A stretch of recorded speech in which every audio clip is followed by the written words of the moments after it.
Kazooie, that's a little bit rude. That's just a teeny bit rude, bird. Just saying.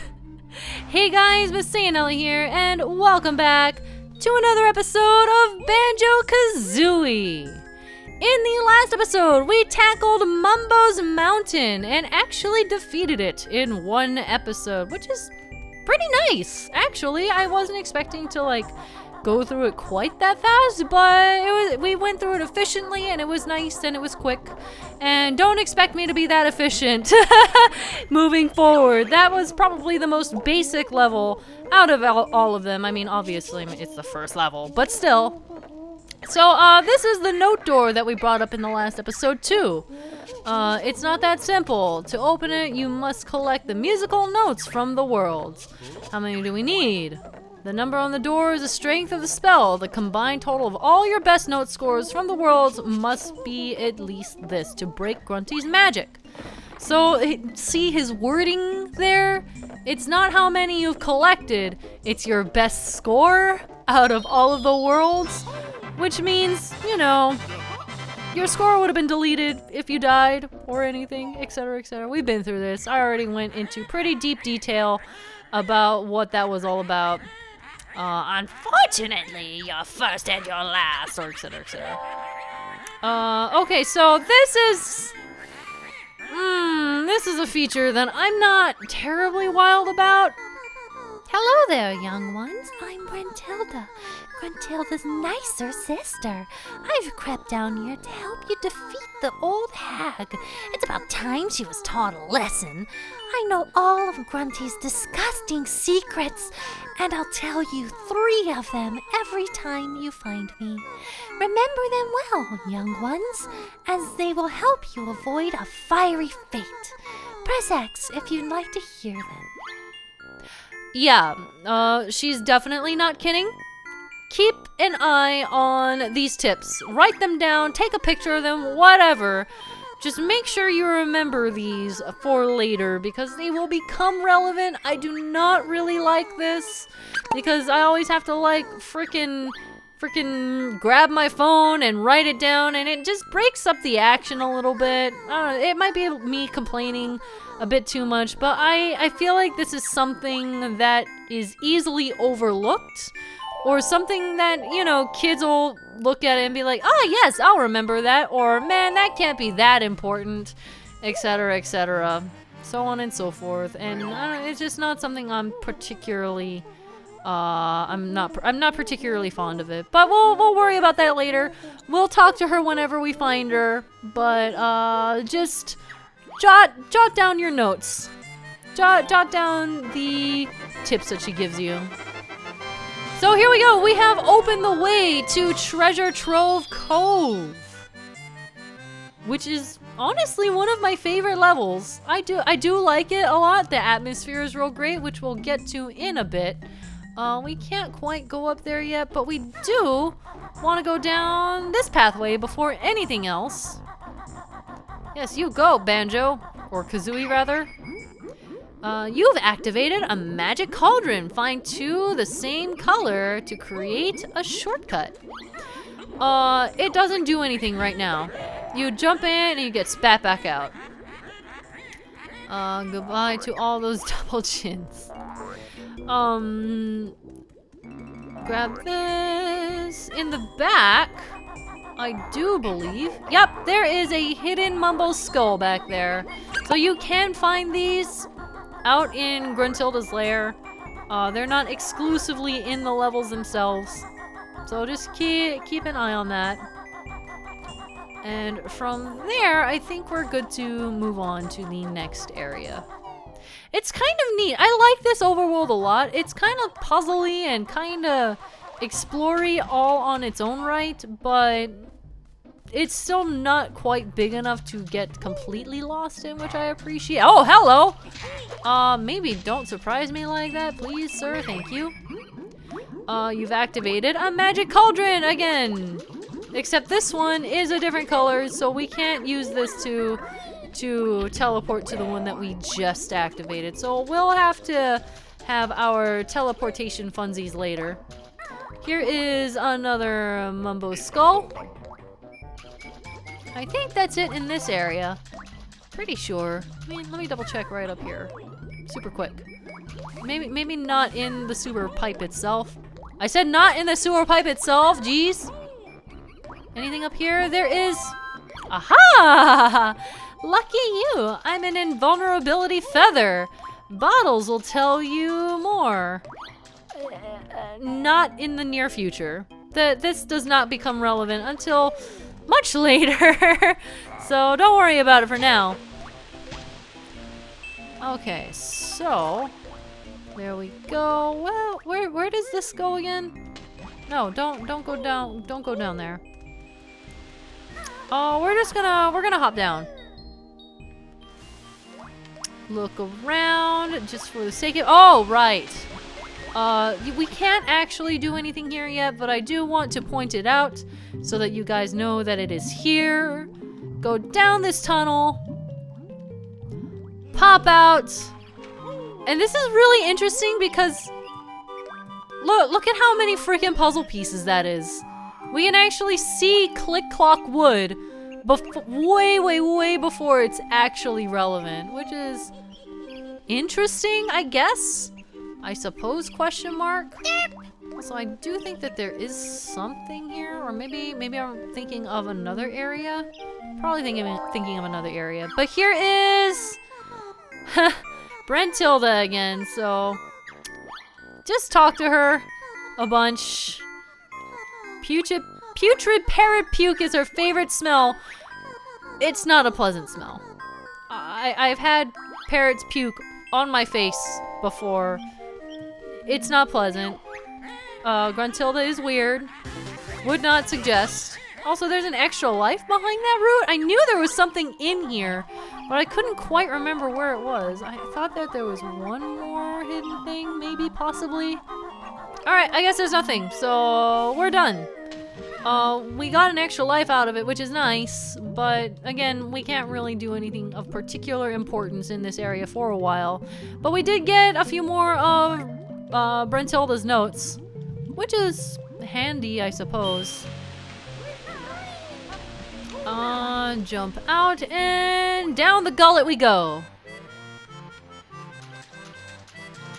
And yep, this is it. Treasure Trove Cove. We're about to get started on something new. I do think behind this, oh man, this camera though, sometimes. There's nothing behind it. I keep thinking that there's like special hidden things in places, and then turns out there isn't. Oh, Treasure Trove Cove! This is where things start ramping up. Ahoy there, this be Treasure Trove Cove. There be 2 new moves for ye to find. Arr. So, one of the reasons why the difficulty is ramped up. Snacker smells tasty dinner. Stay just there. Yeah, he doesn't mess around. Lovely. I hope you like that bear butt because you just got a chunk of it. No, stop. Stop that. What? Did it get stuck on the— it got stuck on the tree. All right, that's fine. I'm a red feather. I help Kazooie fly when she knows how. You know, birds flying. Saw that coming.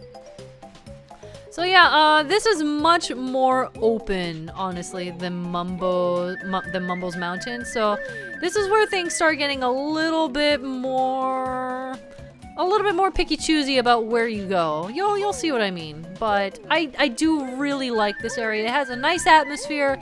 It has catchy as heck music. And, you know, me and the ocean and beaches and all things tropical. So, of course, Masae likes this area. Hello. You look not friendly. So does your spawn over there. Hey, this is Nipper's Beach. You find nothing without Nipper's help. Help us then, crustacean brain. Grr, cheeky bird, need feathers clipping. Oh yeah, just try it, shellhead. So he's gonna do 4 snips, and then we just have to peck him in the eyes, and that's it. You hurt Nipper, makes me mad. He'll do it a little bit faster every single time, but I mean, it's not super threatening. I say not super threatening, and then I go and get hurt. Well, he doesn't take a whole lot of hits, so it's not a huge deal. Here's a Mumbos Token. And I do believe... No, I thought there was an extra life up there. I'm just placing all of the things in my bad memory. Got some notes.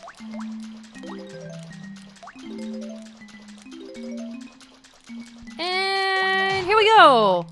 Oh, come on. Okay, well, something to keep in mind. If you ground pound or beak buster or whatever it is, enemies like that, you will get 2 health instead of 1. So if you're low on health, try to do the beaky ground pound, and you'll get some extra life. It's a nice thing to keep in mind, because sometimes the enemies just get a lot of cheap shots in, and trust me, we're gonna get into some pretty tight spots because of that. So there we go. We got our first Jiggy. It wasn't that difficult. We'll tackle that area a little bit later. Hello! We'll just leave that in case we need health later. Pick up the scraps.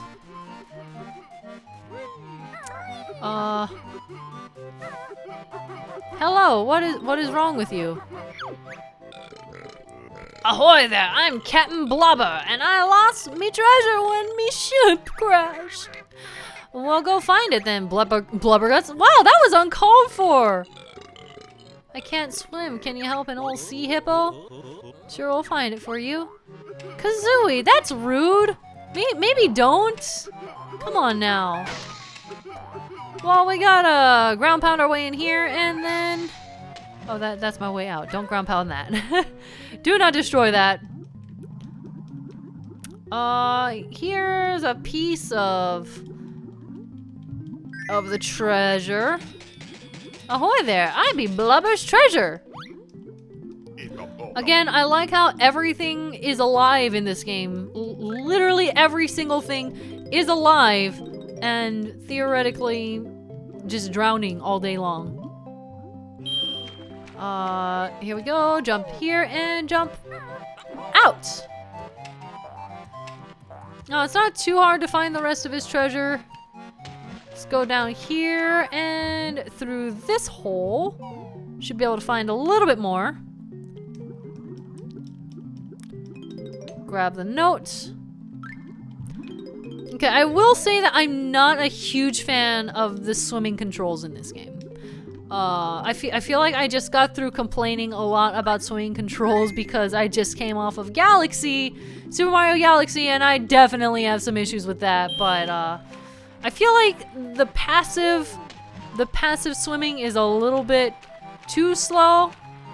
Like this whole deal, I feel like this is just a little bit too slow, but I appreciate that they have it in there, but this just shoves you into some really unfortunate predicaments sometimes. Kazooie has no chill when it comes to swimming fast. Hello! Cry no more! I have your stuff! 1.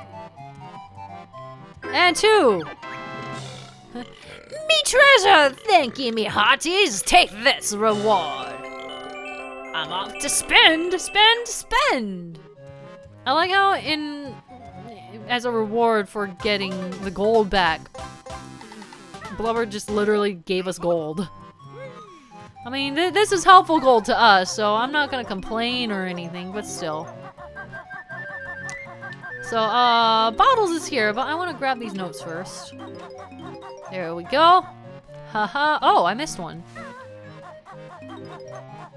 Here we go. And Bottles! Hey, man! This is your big chance, chicken legs! It's time for you to fly! At last! It better be easy, Bog Eyes! Simple enough even for you, Bird Brain. Just stand on a flying disc and press A. Here's 25 red feathers to help you into the air. Alright! So we finally get the ability to fly. Also, I like how a freaking mole is teaching a bird how to fly. So, in order to go higher, as he's saying, we do need feathers. So it's not completely unlimited, but there's many feathers to collect. Feathers are not a rare resource. So don't worry about it. Also, I didn't mean to actually grab onto this pole. So that's something to keep in mind. Don't go too wild with flying, but it is nice. There we go.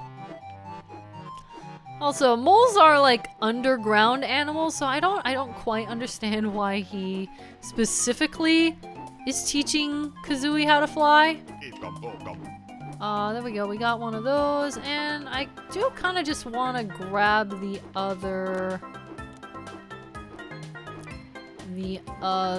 power-up. Ah, here it is. And land, and here we go! You'll reach new heights with my shock jump spring. Not as much heights as flying, to be honest. Don't worry, the turkey does all the work. Simply stand on a shock jump disc and press and hold A. Nice going, you've learned all the Cove's new moves. So we only got 2, but they're very, very useful. So you just want to do that and jump up. Just like so. If you want to cancel out of it, just like let go. It's not that hard. And you can actually influence where you jump to, so that's pretty nice. So you can, for instance, jump down here and then jump back up. So we got some eggs there. I think I might be able to make it over there. Oh! Banjo's tummy kinda sorta got it. Okay, let's see. I could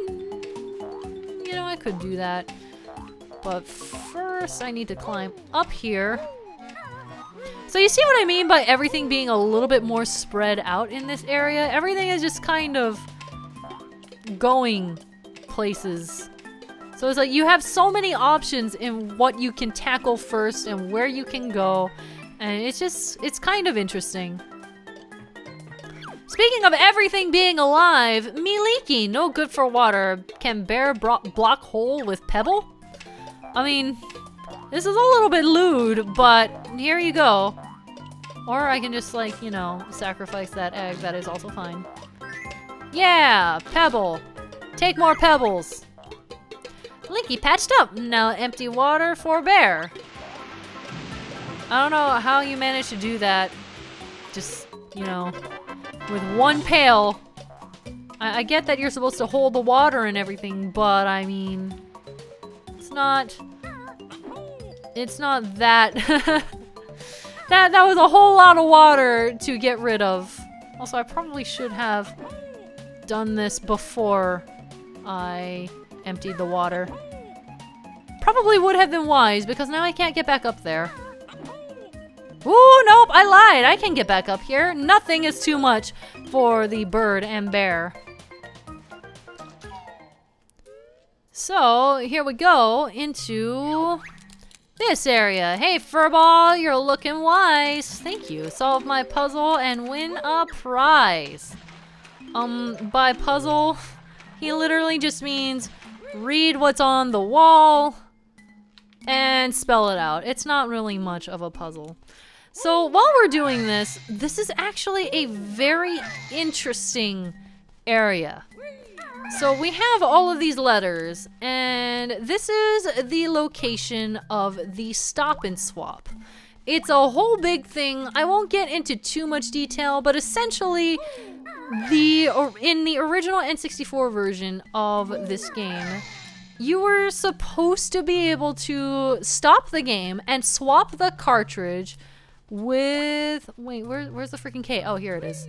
You were supposed to be able to stop the game and swap the cartridge out with Banjo-Tooie, and that would unlock new things, and you'd be able to get items and whatever, blah, blah, blah. It was supposed to be really cool, but it never actually came to fruition because later iterations of the N64 made it so that you only had like 1 second to swap out your cartridge as opposed to like 10 seconds, so it was an unfortunate thing. The gate opens to reveal your prize, but first I'll cut you down to size. Why does everyone like to rhyme in here? Maybe give me double health, or you can only give me one. That's fine. So that's pretty interesting. There are a few different cheat codes though that you can input into the N64 version of the game that would unlock the secrets and the items for you as though they were originally intended. But do not input those cheat codes in this version of the game. If you put those codes in right now in the Xbox version, then basically what happens is that it removes the save function from the game and it removes you from all of the leaderboards. It's really weird and really aggressive for something that was originally in the first iteration of the game, it's very, very strange. But I mean, what can you do? I guess they just really didn't want people using those cheat codes. It just seems very, very aggressive, and I don't really know why they did it that way instead of just disabling it. But whatever. But since we are playing the Xbox version of this game, it's actually open to us without the cheats. So I mean, it was unnecessary in the first place. This is Shark Food Island. Originally, you were supposed to, again, input a cheat code or beat the game with all jiggies, I believe, and it would unlock it for you. Something to that effect. I can't quite remember off the top of my head, but it was a whole bunch of things that kind of worked together. But all you really need to do for this version is to have a Banjo-Tooie save file on your system. So I went ahead and made a Banjo-Tooie save file just so that this would be unlocked for us at this point in the game. There are several items like this. I will be getting all of them and pointing them out. But Stop and Swap is very, very interesting. And if you have a spare moment to like read up about it, it's pretty interesting, the like fine details of it. They don't particularly do anything in this game, but just wait. Grab this pink egg, and Banjo says, wow, another one of those special Stop and Swap eggs, even though this is the first one that we're getting. Hope this isn't a cruel joke and we can actually use them this time. Wow, that seems very self-aware. That's very self-aware. I do believe that you can use them in nuts and bolts. Wanting to say they do unlock things in that way, but they do nothing for the current game that we are actually playing other than bragging rights, essentially. Please don't go back in. So yeah, that's what Stop and Swap is. That is an awkward angle. Please stop going in and out. That's what Stop and Swap is. It's very, very interesting. It took a lot of reading for me to actually like understand what it was actually about, because it's actually kind of confusing what they were initially intending and like what the cheat codes actually do for the Xbox release. Turns out it just like destroys everything and makes your file completely useless. Again, very aggressive for what... Hello, you are very aggressive too. Look at this guy, he's jumping up on these crates. He really wants us. Maybe stop that. So there you go, our introduction to Stop and Swap. It's a trip. So with that, I think we're gonna go ahead and wrap things up here. And in the next episode, we're going to further explore Treasure Trove Cove and hopefully find everything. We'll see. I will see you guys then. MasaeAnela, out.